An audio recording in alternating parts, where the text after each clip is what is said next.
ലൂക്കോസ് എഴുതിയ സുവിശേഷം 1-ാം അധ്യായം അതിൻ്റെ 59, 60, 61 വാക്യങ്ങൾ ഇപ്രകാരം വായിക്കുന്നു. അവന് സഖര്യാവ് എന്ന് പേർ വിളിപ്പാൻ ഭാവിച്ചു. അവൻ്റെ അമ്മയോ അല്ല, അവന് യോഹന്നാൻ എന്ന് പേരിടണം എന്ന് പറഞ്ഞു. അവർ അവളോട്, നിന്റെ ചാർച്ചയിൽ ഈ പേരുള്ളവർ ആരുമില്ലല്ലോ എന്ന് പറഞ്ഞു.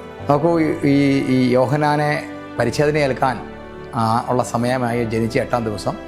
ഈ പരിച്ഛേദന ഏൽക്കുന്ന ദിവസമാണ് കുഞ്ഞിനെ പേരിടിയിൽ കർമ്മം ഇടുന്നത്. പേരിടാൻ നേരത്ത് പാരമ്പര്യം പോലെ, പതിവ് പോലെ പിതാക്കന്മാരുടെ പേരിടുകയാണ് പതിവ്. സഖര്യാവ് മൗനമായിരിക്കുമ്പോൾ, അല്ലെങ്കിൽ മിണ്ടാൻ കഴിയാതിരിക്കുമ്പോൾ തൻ്റെ പുരോഹിതന്മാർ കയറി അവനെ സഖര്യാവ് എന്ന് വിളിക്കുന്നു. സഖര്യാവ് എന്ന പേരിൻ്റെ അർത്ഥം ഗോഡ് റിമെമ്പേഴ്സ്, ദൈവം ഓർക്കുന്നെന്നാണ്. ദൈവം ഓർക്കുന്നെന്നുള്ള പേര് മോശമാണോ? അല്ല, വളരെ നല്ല പേരാണ്. എന്നാൽ എഴുന്നേറ്റ് വന്ന് തൻ്റെ ഭാര്യയായ എലിസബത്ത് പറയുകയാണ്, അങ്ങനെയല്ല. എലിസബത്ത് എന്ന പദത്തിൻ്റെ അർത്ഥം ദൈവത്തിൻ്റെ വാഗ്ദത്തം എന്നാണ്. ദ പ്രോമിസ് ഓഫ് ഗോഡ്, ദൈവത്തിൻ്റെ വാഗ്ദത്തം എന്നാണ്. അതുകൊണ്ട് ദൈവം നിങ്ങളെ ഓർത്താൽ വാഗ്ദത്തം കൂടെ എഴുന്നേക്കും. പക്ഷേ ഇവിടെ സഖര്യാവിൻ്റെ ഭാര്യയായി എലിസബത്ത് എഴുന്നേറ്റ് പറയുകയാണ്, അങ്ങനെയല്ല, ആ വാക്ക് ശ്രദ്ധിച്ചോണേ, അങ്ങനെയല്ല, അവന് യോഹന്നാൻ എന്ന് പേരിടണം.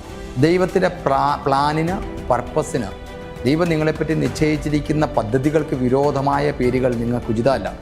പിതാക്കന്മാർ കൈമാറിയെന്ന പാപത്തിലൂടോ വിശുദ്ധിയിലൂടോ ഏത് വഴിയാകട്ടെ ഉള്ള പോസിറ്റീവും നെഗറ്റീവുമായ പേരുകൾ, കുടുംബ പേരുകളോ എന്തുമാകട്ടെ, നിങ്ങളുടെ നിയോഗങ്ങളെ തടയുന്നതിന് ഇന്ന് സ്വർഗം മാറ്റുകയാണ്.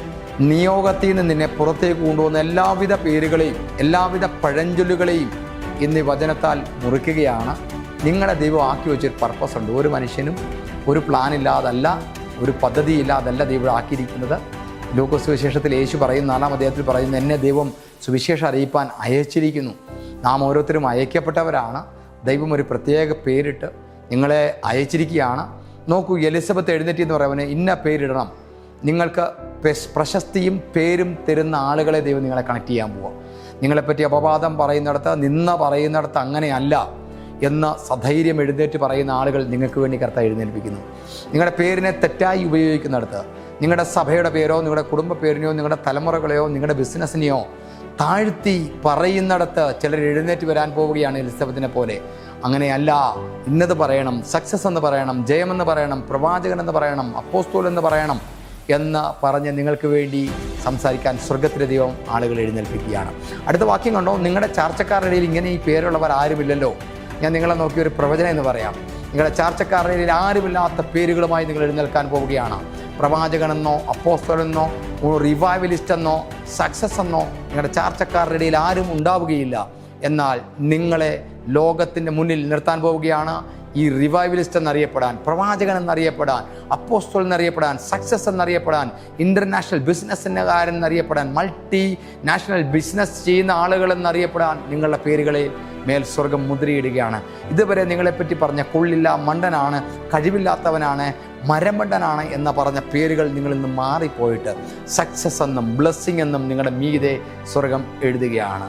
നിങ്ങളെ നോക്കി ദൈവം പറഞ്ഞ പേരുകൾ വരട്ടെ. നിങ്ങളുടെ ചാർച്ചക്കാരുടെ ഇടയിൽ, കുടുംബക്കാരുടെ ഇടയിൽ, നിങ്ങളുടെ ബന്ധക്കാരും കയറാത്ത കോളേജുകളിലേക്ക്, നിങ്ങളുടെ ബന്ധക്കാരും പോകാത്ത സ്ഥലങ്ങളിലേക്ക് നിങ്ങളുടെ മക്കളെ കൈപിടിച്ച് സ്വർഗത്തിലെ ദൂതന്മാർ കയറുമെന്ന് നിങ്ങളെ നോക്കി പ്രവചിക്കുന്നു.